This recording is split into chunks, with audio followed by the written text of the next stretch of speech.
Hey there, welcome to this episode of Author Success Show. The special guest we have today is Patricia Wooster. Patricia is the former corporate software executive turned traditionally published author of 13 books and the self published author of 3 business books. She is the founder of WoosterMedia that transforms leaders, entrepreneurs, athletes, influencers, and thought leaders into published authors who amplify their message through high impact books. She coaches people through the process of creating a transformational experience for their readers by mastering their message, engaging with their readers, and adhering to the high standards set by the traditional publishing industry. Her clients have landed agents, publishing contracts, speaking opportunities, and bestseller status. Hello, Patricia. Welcome to Author Success Show. Hi, how are you? I'm doing very well, and it's such an honor to have you on our show. Yeah, it's great to be here. I appreciate it. Thank you. I've been following your work for a few years, Patricia, and I resonate with all the thoughts and ideas that you share on Clubhouse, on your Instagram, and everywhere. So we've also worked on a few projects together. So I thought it's mandatory to have you on Author Success Show. Yeah, I'm excited to be here. And yeah, we have been actually for several years now been working together. That's true. So what actually led you to become a book coach? It was really accidental. So I was a traditionally published author, and I had one book that did particularly well where I started getting invited, to speak at different groups locally. Mm-hmm. And then I became part of the board directors for Girl Scouts. And a lot of the successful women there were getting different advice on writing and publishing book. And a lot of it didn't add up. It was very predatory. Mm-hmm. And so I had met somebody for coffee and she'd gotten this bad advice. And I said, well, no, it shouldn't work that way and that kind of thing. And then she said, well, can you just coach me? And so I wasn't coaching people. I was just writing books. And Right. so I started coaching her through the process of writing her book. And then it just kind of the referrals just started coming in. And it was Mm-hmm. something I really enjoyed doing. And so, I spend more time coaching now than I actually spend writing books. So it just kind of happened naturally. Yeah, it's such an organic transition from being an author of several books to becoming a book coach. Yeah, absolutely. And it's kind of nice though, because, you pick up different tips and tricks along the way. And Mm. having had the experience, like a really, really good experience with a traditional publisher with Simon and Schuster, gave me the understanding of what best practices look like. Mm-hmm.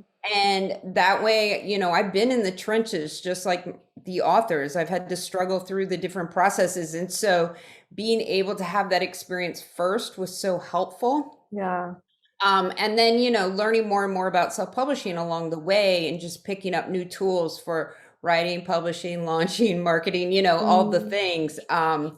Yeah, it's a great process. Right. I'm so glad that you're not really married to a particular method or process. You are so open to trying new things, seeing what would work best for you, and then sharing it with your clients. And you have seen the best of both worlds, right? Traditional publishing and self publishing. So, what would be your take right now? Because you have seen the pros and cons of both. So, what would be your advice to a first time author who's asking you if they should wait and do it the traditional way, or should they get it self published? I get asked this question a lot, and a lot of times, what I was finding, like when I was doing clubhouse rooms and stuff, and I was doing these weekly Q&A rooms, Mm-hmm. is a lot of the people that were getting hung up on that question were actually really just procrastinating on writing their book. Yeah. Because, what I would always say back to them when they would say like, well, I can't start writing my book till I decide. And what I would say is, what difference does it make? Like, are Mm-hmm. you going to do a book that's less than Mm-hmm. if you choose one or the other? And so I traditionally published for myself 13 books, and then since then I've self-published 3. So my most recent books that have come out have all been self-published. So that should tell you a little bit because, I'm already in the system. Like I already have an agent and I have some connections, so I could get traditionally published a little bit faster than maybe a new author. Mm. But having said that, a couple things, it was already for new authors, it was like a 1% chance you could get traditionally published with a good publisher. Mm. There's some hybrid deals where you can kind of Yeah. pay to play, right? But with a traditional publisher, it's like 1%. And now after the pandemic, they put a lot of the books aside that they had big deals. They had, people who had gotten 6-figure contracts. They put them aside and didn't publish them during the pandemic because they needed to make their money back. Mm. So while a Harry Potter style author, they could push their book out during a pandemic, no problem. Yeah. She doesn't have to do appearances. But say somebody who's on the rise, who got a big enough deal where, they may or may not get their money back, they put those things aside. So anybody new coming in now is waiting because Mm. there's a backlog. Yeah. But also, the other thing too is if you don't have a huge following, if you can't give them in that book proposal a numbers of who's going to buy the book that the Mm. connections you have, a 15-year-old TikToker is going to have a better chance of getting a book deal than an expert who's been out in their field working if they have no following. Mm. That is really on the authors now. I also love the control that comes with self-publishing. You and I are both huge proponents of having a call to action in your book, Right. so that once somebody reads your book, they can continue to build that relationship with you because there's been an exchange of the email information. You don't get that with traditional publishing. You don't know who your buyers are. Right. And so I love the idea of being able to build your expert status and your expert relationship with your reader, with your other services and offers, because you are starting to build a relationship with that reader. So I would say that there's probably one person that comes along into my world every couple years who I tell them they need to be traditionally published. And there's usually a very specific reason that I think that. And most people, I'm saying, self-publishing, you can have the same quality that you're going to see at your Barnes and Noble if you invest in the right services. That why wouldn't you get your book out faster and have all the pricing and control, the marketing control, and the call to action and all those things in there? So usually I'm steering people to self-publishing. Yeah, that's such a holistic answer because you're not favoring one method over the other, and you are telling the right uh, option for the right kind of author, right? Mm-hmm. And what's interesting that you mentioned earlier is that a lot of people get so hung up about the method of publishing that they actually have, don't end up writing the book in the first place. So why do you think, Patricia, from your experience of working with several authors, why do you think most people who have the expertise to write the book have not yet written the book? Well, it's interesting, and the statistics vary a little bit, but it's always at least 80%, where you see 80% want to write a book and just a few percent actually get it done. And I think, the three biggest things that I hear is I don't have time, I don't know what to write, and I don't know if anyone's going to care about what I have to say. And I feel like it's all procrastination because, when we have something we really, really want to do, like we decide we're going to do 75 hard, or we decide we're going to run a 5K or sign up for our kids' school for something, we're all busy. We figure out a way to rearrange our schedule to get that extra 30 minutes a day or whatever it's going to take to make it happen. And so I think that one is, I think people look at the whole process, the writing, the editing, the book cover, the uploading, the marketing, and they get too overwhelmed with it all instead of just looking one step ahead. Because there's resources and people out there that can guide you through the process very easily. So, and then I think that I mean, I don't really like, for me, imposter syndrome is just something we make up, it's a way we can like classify fear, but I think people are scared to put themselves out there. And so they come up with all these other excuses not to do it. But I think, it comes down to, if you make the decision, then you need a plan. Yeah. Or it's not going to work. Nobody wants to sit down to a blank page every single day and figure out what they're going to do. They need a plan for writing the book. They need accountability plan. And then they need to invest in the right people to take that rough draft and move it through the rest of the process. Yeah. So I think in most cases, people are too scared because they think it's too big a process and they clearly don't have a plan. So that's why they let other distractions come in their way and they tend to procrastinate. Yeah. And I think too is I hear the money thing is there's a resistance to investing in the right things that they need. So the people who know better know that those investments are necessary, but they're still not convinced that they should, that they want to spend that kind of money. And so what I think there is, their motivation is not strong enough. They have not connected the book to what they're going to do with it. And that's why that's the very first thing I do when I'm working with somebody is I align the book's topic and where they're going to leave the reader at to where they, the author, want to be in the next few years of their life, so that they can connect their products and services to it as part of a value ladder and they can see the benefits. Because if it's just a book, it feels like very like a hobby, like something they don't need to have, and all of these things. And so they haven't really established that their why is not strong enough yet. So I find that too, like the whole like money thing, becomes an excuse as well. I do get this question very often, as to how many books should I sell to get the ROI from my book project? Right. And then I need to explain this whole value ladder, because sometimes you just need that one reader to sign up for their high-end coaching program to make the entire ROI back in a month's time, right? So once they see that connection, then people get it. Yeah. And, and the other thing too is people want a sure thing. So I get a lot of, am I going to make my money back? Am I going to, they want a guarantee. And, one is, it doesn't matter if you're traditionally published or self-published, you have to sell it. Your book, what I tell them, it's just like a mug or any other product you would have in your business. You have to continue to sell it and drive traffic to it.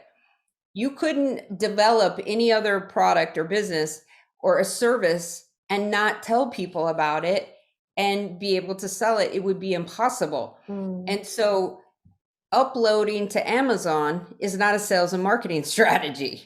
There's millions of things there. And so what I always say back is, are you committed to selling it? It's not about me. It's not about the book cover designer or the editor. It's about, if you see this as piece of your business, are you going to do the things that need to be done to get it into the right hands? And then, like you said, sometimes it takes one person. And I posted at the end of January, I had COVID and I had, I had a fever for like 12 days. So I had symptoms and I wasn't really working. And I made 2 Instagram posts and, I had my book, The Right Plan, and I was able to generate 5 figures of income in a week from that book. And it wasn't from book sales. I only sold like 28 books or something like that week.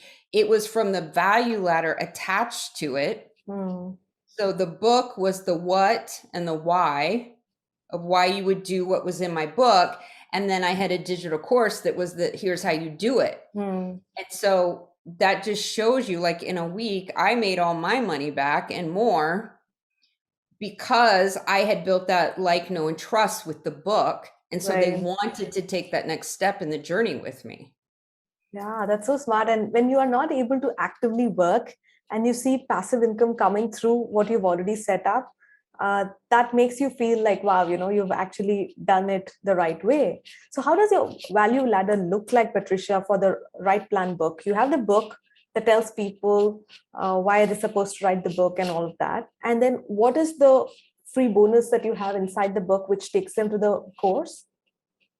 Yeah. So my feeder for the most part is, and this should resonate with some people listening, because I don't have a huge following. I don't have a huge email list. I was a referral based business for a long time. And I go on Clubhouse a couple times a week and I talk about what I do. So that's it's basically a live podcast, right? An interactive podcast.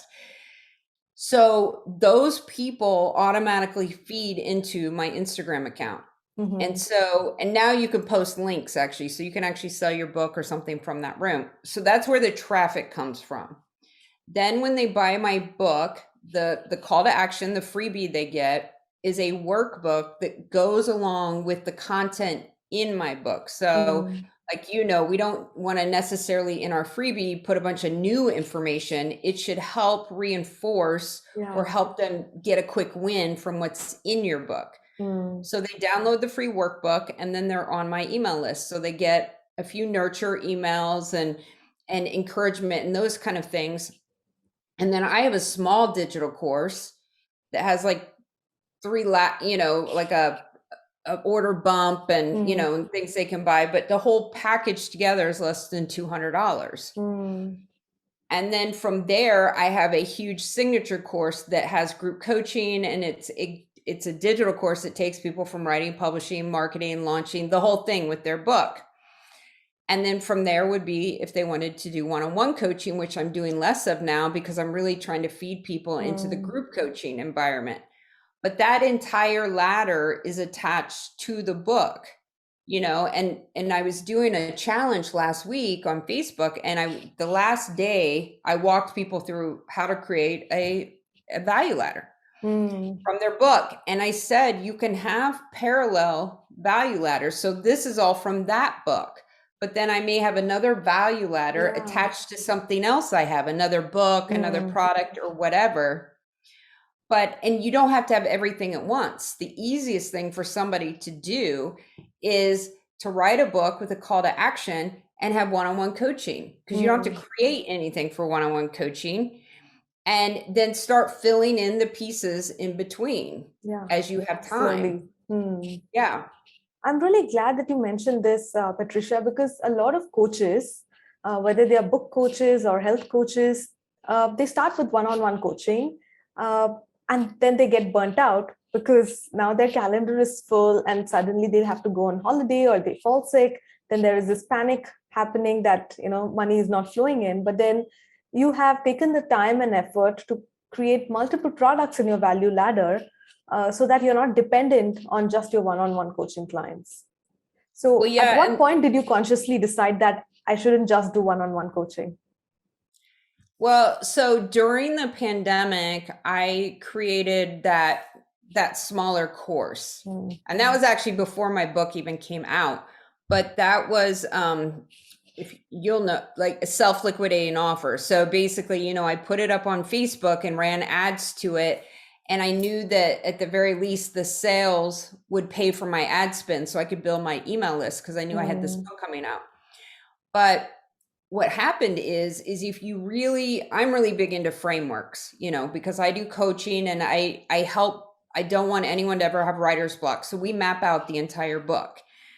And so because we do the real work, and it's not just a bunch of transcription and blog posts pulled together into a book, we do the real work of creating a real expert book, then it's so easy to take your book and convert it into a course, because now you just take every single thing and add, how do I do this thing, And I was creating my course, and I'm part of Russell Brunson's mastermind. And so it was interesting because for me to create the course seemed almost too easy. I'm like, am I doing something wrong here? And I kept having people look at it like, why is this so easy? Because it's a big course, like it is big.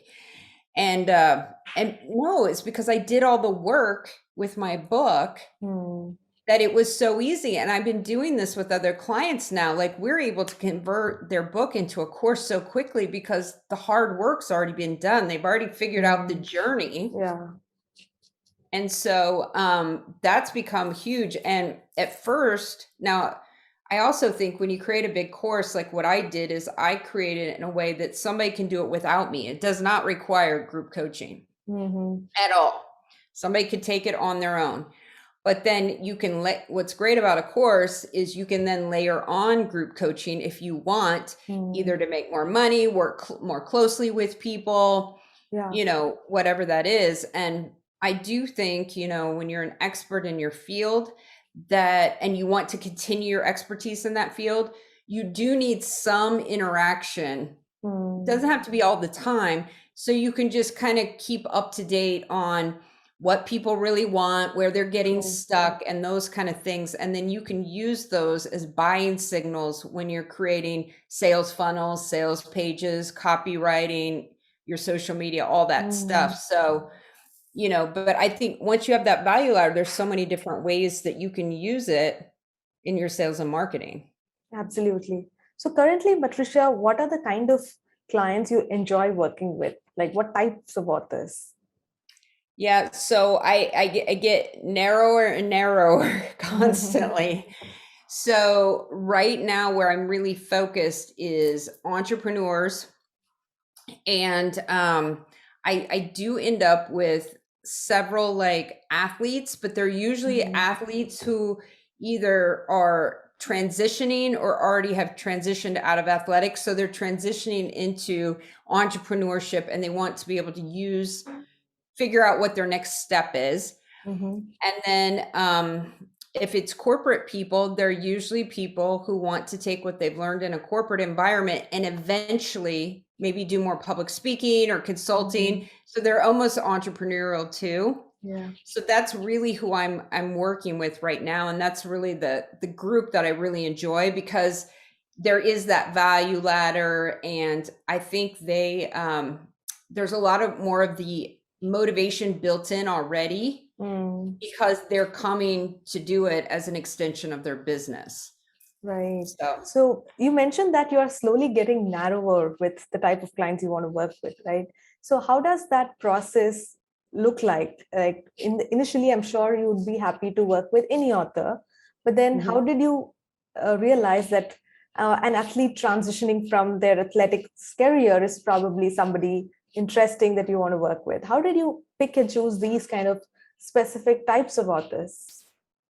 In some ways they've chose me and then it's more of a trying to figure out like, who do I feel like I'm helping the most? Like my theory or my way of teaching somebody to write a book, where is that biggest connection? And then what's most interesting to me? So like I have a friend, she's a memoir coach. She loves memoir. She loves writing memoir. She loves reading memoir. She's taken memoir classes. That's not me, And so what I do in my free time is I read personal development books. And I did before this. I did when I worked in corporate. So those are the books I enjoy. And so that's just what comes naturally easier for me. And then I just found that I was on discovery calls with people. Those were the people that I just instantly always connected with because they're trying to use their earned expertise to create an impact on other people. And I love the idea of that impact and transformation. For me, it's really fun to try to figure out how do we map out a journey that really does create some kind of impact by the end of the book. Yeah. So it's kind of, it just happened. And it was all of a sudden I was like, wow, I've got like a lot of athletes, and those kind of things. And the great thing about if you have athletes or anyone that's ever been in the military, talk about accountable. They are already so accountable. So they're like the easiest people to coach because they always do everything, they get everything done. That's so nice. And I just realized that we also publish a lot of personal development books. And if you actually look at the ripple effect, it's amazing, right? Because actually you're working with one client at a time, but then that book could reach so many people and touch so many lives. And that's an amazing thing. Yeah, and I mean that's what drew me to working with you guys Mhm. is the fact that you're specialists and you understand those types of books. And before that, I was picking freelancers for each different piece, but if it came to a cover design or editing, they didn't understand that type of writing Mm. or what the tone would be or what the cover should be, kind of how to fit into a category. And so I felt like I was doing a lot of the work, that I thought felt like a special, that's their specialty they should be Mm. doing. And so the very first time I went like to your website and I saw what books you had published, I said, okay, they are publishing the type of people I work with. So that makes a lot of Right. sense, to have somebody that's like a category specialist. Right. And I think that also makes your life easier, right? Because you enjoy doing what you love doing the most, and you can Yeah. give the rest to somebody else who can take care of your clients. Well, I'm obsessed with Sushmita. I'm sure I'll make sure she listens to this episode. She will love this feedback.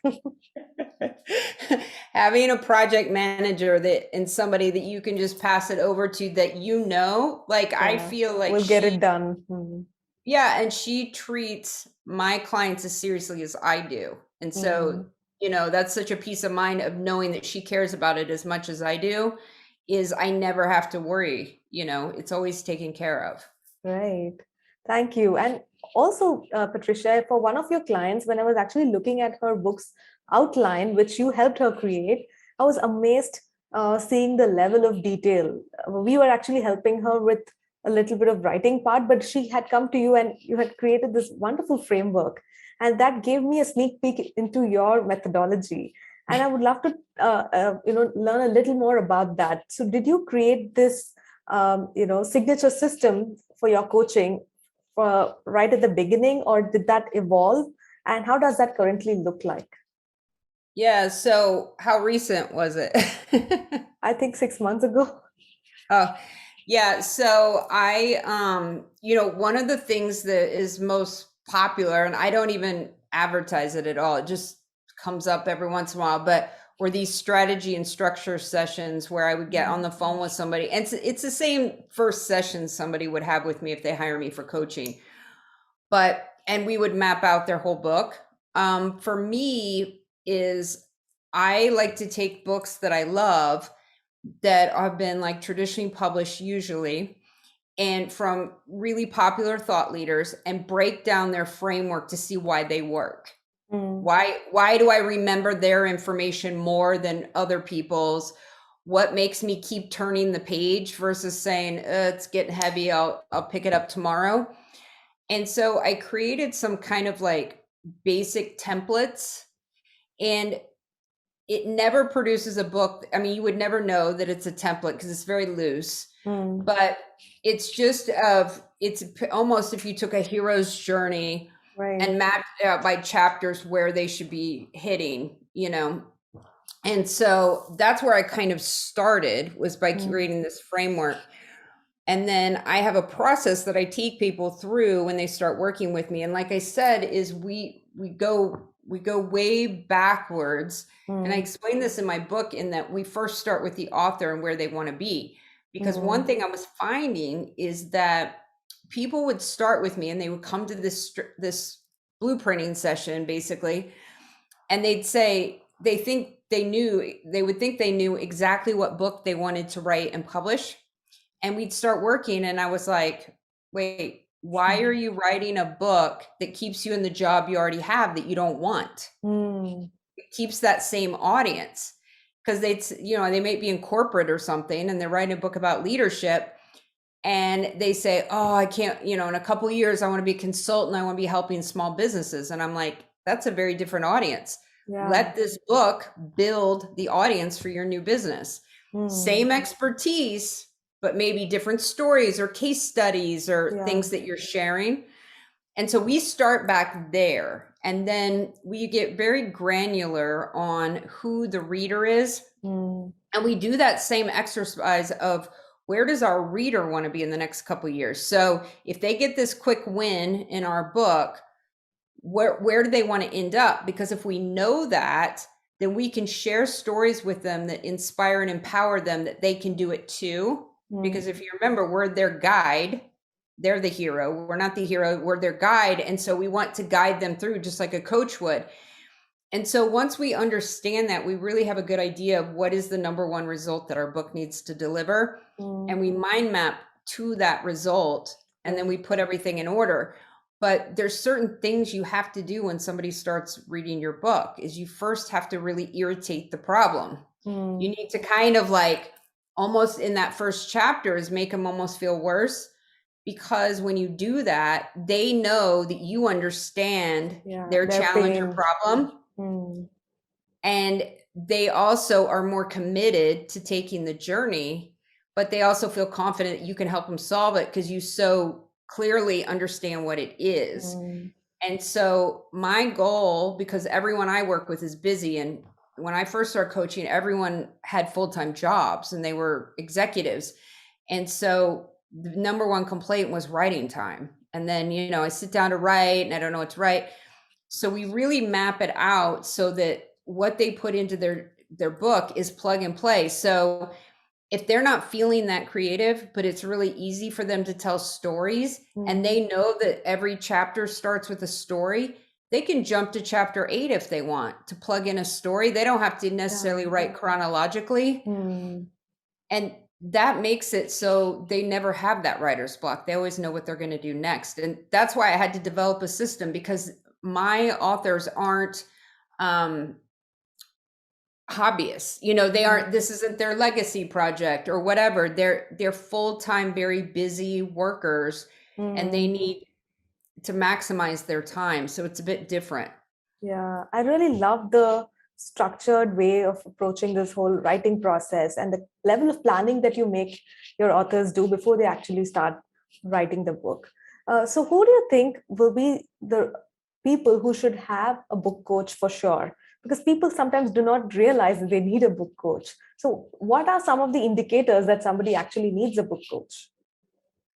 I would say somebody who wants their book out faster, who understands quality. So you're always going to have people that are going to out there that are write a book in a weekend, and the book is a new business card, and which I know it's just like a little clever marketing thing. The book is a business card, but it really irritates me because I'm like, my business card takes me like an hour to write, and it's a sales thing, where the book is about the reader. It's not about me. But irregardless, is somebody who, we want our books to be to live up to our LinkedIn profiles, right?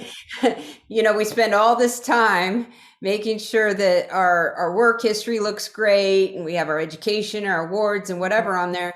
And then you're going to go write a book in a weekend when, Stephen King can't write a book in a weekend. He's a professional author. So I think, people who are really cognizant of the fact that they want their book to be able to sit on the shelf at Barnes and Noble and belong. And so I work with a lot of writers that are beautiful writers, so from a writing perspective, they don't need me going in and messing with their sentences and stuff. But when it comes to author journey and aligning it to their business and accountability and best practices for everything, I think it's a great investment, because you've got somebody. I mean, I pay for coaches. I know you pay for coaches, because for me, I want to get somewhere faster. I don't want to be figuring out how to do the different pieces of the process. And so that's where I really see the benefit of coaching. Now, I think, there are certain people who, like I said, who are writing a book for fun. They're taking their time and stuff. And so maybe a writer's group or something like that. But I do think you need some kind of community, but there may be a different, less structured thing that you need than coaching. That makes a lot of sense. And I feel that's why I think we both love working with entrepreneurs, because entrepreneurs realize that time is precious and they don't want to be wasting it by figuring out everything themselves. They want to get it done within a few months and reap the benefits of writing the book. So I think it all makes really sense, especially if entrepreneurs work with book coaches to get their books done. Yeah. I mean, I think too, it's nice when you can work with somebody who understands the other bits and pieces of the process. So when I started coaching, I didn't really know what a funnel was. I tech, a lot of the tech that entrepreneurs use, I wasn't as familiar because I was more on the maybe freelance mindset, like on the writing side of it. And so I think it's nice if you're hiring people to do stuff, if they kind of understand your world a little bit too, because then you can help them integrate it, into their business. And so I think that's another reason this group of people that I work with really works for me, is because I'm in their business too. I mean, I'm writing a couple books right now and I'll have a value ladder and things. And so I understand where they're at, so anything I'm trying to perfect for myself or to shorten the process or increase quality or whatever is applicable to them. Yeah, I think that's why it's such a good fit. So where can people find out more about your work, Patricia? Yeah, so a couple places. I guess I'll do the easiest is you can just go to patriciawooster.com. Sure. I have my company name and I have WoosterMedia Books and Patricia Wooster point to the same place. So that's the easiest place to find me. And then on social media, I would say I'm most active on Instagram. Thank you so much, Patricia. This was such a fun conversation. And I personally learned so much about your process and how you help authors in such a unique, amazing way. Thank you once again for coming on Author Success Show. Yeah, thank you so much for having me. It was a lot of fun.